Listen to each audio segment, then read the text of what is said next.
Hello everyone, आज है 14 मार्च और आज इस वीडियो में हम बात करेंगे जुबिलिएंट फूड वर्क्स के बारे में। देखिए, डोमिनोज वाली ये कंपनी है। डोमिनोज, डंकिन डोनट्स के अलावा और भी कई सारी चीज़ें हैं जो ये कंपनी चलाती है और 2490 पे आ चुका है। 13% की भयंकर गिरावट यहाँ पर देखने को मिली है क्योंकि जो सीईओ है इनके वो यहाँ पर रिजाइन कर चुके हैं। तो वीडियो में डिस्कस करेंगे कि जुबिलिएंट फूड वर्क्स को लेकर और जो हाल फिलहाल में सिचुएशन बदली है उसको लेकर बड़े बड़े ब्रोकरेज फर्म की क्या कमेंट्री है उसके बारे में चर्चा करेंगे। लेकिन उससे पहले अगर आपने अभी तक चैनल को सब्सक्राइब नहीं किया है तो प्लीज़ अभी इसे सब्सक्राइब कर लीजिए क्योंकि आगे भी बहुत सारे वीडियोस हैं जो आपको काफ़ी ज़्यादा हेल्प करेंगे। तो जुबिलिएंट फूड वर्क्स लिमिटेड 2490 पर आ चुका है। 13% की भयंकर गिरावट है, लेकिन पिछले कुछ दिनों से ये लगातार टूट रहा है। 15% तक टूट चुका है ये एक महीने के अंदर ही। 3145 से टूटकर नीचे आया था, 2500 तक पहुंचा, बाउंस बैक कर गया ये, लेकिन वापस आज एक ही झटके में टूट गया है ये। लेकिन एक साल में अगर हम देखें तो गिरावट काफ़ी ज़्यादा बड़ी है। पिछले एक साल में 16% की गिरावट है, लेकिन अगर हम इसके हाईज की बात करें तो 2021 में अगर हम देखें तो 10वें महीने में इसने हाई बनाया था 4526 रुपए का। 4526 रुपए के लेवल से लगातार टूटा है। तो ये जो गिरावट है वो भयंकर है। कह सकते हैं कि 40 से 45% तक ये शेयर टूट चुका है अब तक। तो काफ़ी बड़ी गिरावट आप इसको कह सकते हो। और जो लो है पिछले एक साल का वो 2460 है जो अभी बना है।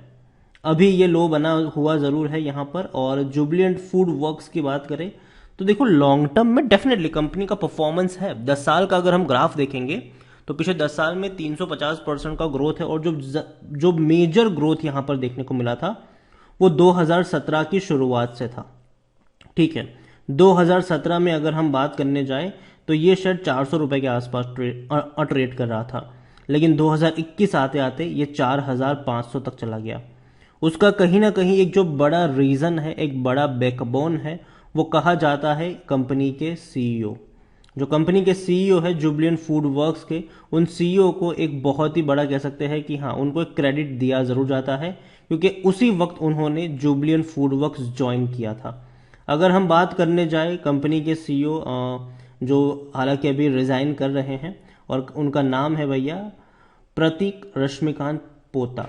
उन्होंने रिजाइन किया है यहाँ पर से जुबिलिएंट फूड वर्क से, लेकिन अभी भी वो अपनी पोस्ट पर बने रहेंगे 15 जून तक। 15, ऐसा नहीं कि अभी चले जाएंगे, 15 जून तक वो अपनी पोस्ट तक बने रहेंगे। और तब तक एक नए सीईओ की जो है वो खोज कर लेगा जुबिलिएंट फूड वर्क्स। अब जुबिलिएंट फूड वर्क्स में अब जब जा रहे हैं तो चैलेंजेस भी बहुत ज़्यादा यहाँ पर आपको देखने को मिलेंगे। और यही वजह है कि बहुत सारी जो ब्रोकरेज फर्म है उन्होंने जुबिलिएंट फूड वर्क्स को री रेटिंग किया है। काफ़ी लोगों ने उनको अंडरवेट रेटिंग की दी है, काफ़ी लोगों ने उन लोगों को मतलब न्यूट्रल की भी रेटिंग आपको दी है। डाउनग्रेड इन शॉर्ट किया है कंपनी की रेटिंग्स को। जैसे कि मैंने कहा कि उनके आने के बाद एक बहुत ही बढ़िया चेंज हुआ था। अगर आप देखो 400 रुपए से 4500 रुपए तक चला गया 2017 से लेकर 2021 के काल में।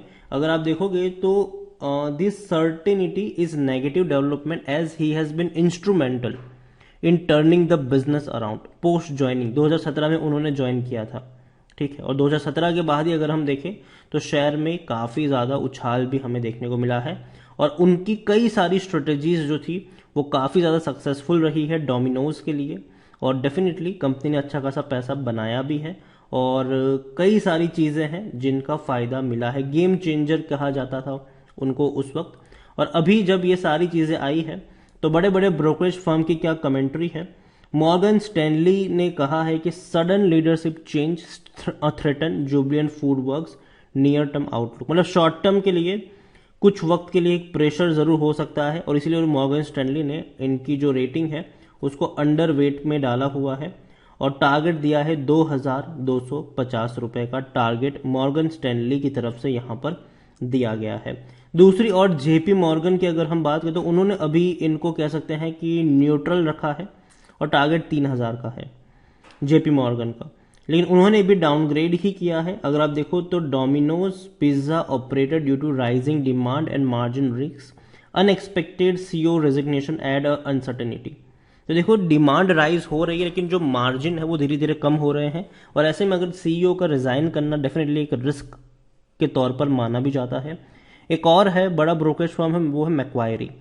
उन्होंने जुबिलेंट फूड वर्क्स को लेकर कहा है कि resignation of CEO raise concern around the execution and earning growth, ये मैक्वायरी का कहना है, और टारगेट रखा है 2150 रुपए का। तो देखते हैं क्या होता है आने वाले दिनों में, लेकिन बड़े बड़े ब्रोकरेज फर्म ने टारगेट को कट डाउन किया है, लेकिन साथ में ये भी बोला है कि शॉर्ट टर्म के लिए हैं ये सारी चीजें। लॉन्ग टर्म में अगर जो भी नया सीईओ आता है वो अगर चीज़ों को संभाल लेगा तो डेफिनेटली चीज़ें और बेहतर तरीके से भी काम करेगी। लार्ज कैप शेयर है 33,000 करोड़ के आसपास का इसका मार्केट कैप है। वॉल्यूम्स काफ़ी ज़्यादा देखने को मिले, 54 लाख तक के वॉल्यूम्स देखने को मिल चुके हैं, और जाहिर सी बात है ऐसे सिचुएशन में वॉल्यूम्स बढ़ ही जाते हैं।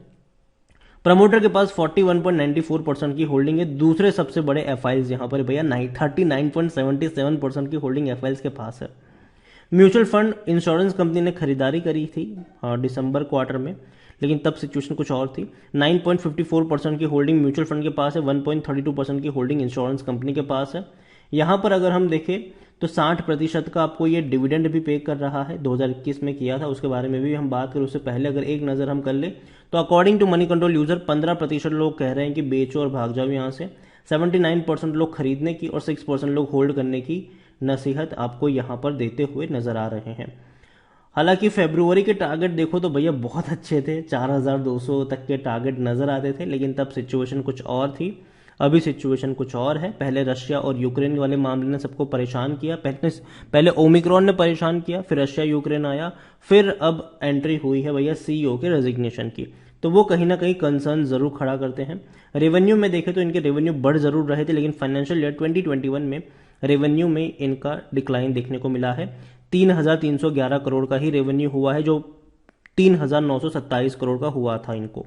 लेकिन बात करें अगर हम प्रॉफिट्स की तो जाहिर सी बात है प्रॉफिट लगातार इनके डिक्लाइन हो रहे हैं। 317 करोड़ का प्रॉफिट 275 करोड़ में सिमट गया, फिर 230 करोड़, लेकिन अब इनके प्रॉफिट्स बढ़ने वाले हैं और साथ में रेवेन्यू भी। रीजन ये है कि दिसंबर क्वार्टर में इनका जो रेवेन्यू था वो 1,210 करोड़ का था, और जहां तक बात करें प्रॉफिट्स की तो वो 133 करोड़ का था, और इवन सितंबर में 120 करोड़ का प्रॉफिट था। तो इनिशियली जो प्रॉफिट 2 ही क्वार्टर में थे वो 250 करोड़ के ऊपर निकल चुका है, तो कह सकते हो कि और अच्छे प्रॉफिट्स आपको यहां पर देखने को मिल सकते हैं आने वाले दिनों में। फाइनेंशियल ईयर 2022 में प्रॉफिट इनके बढ़ने वाले हैं।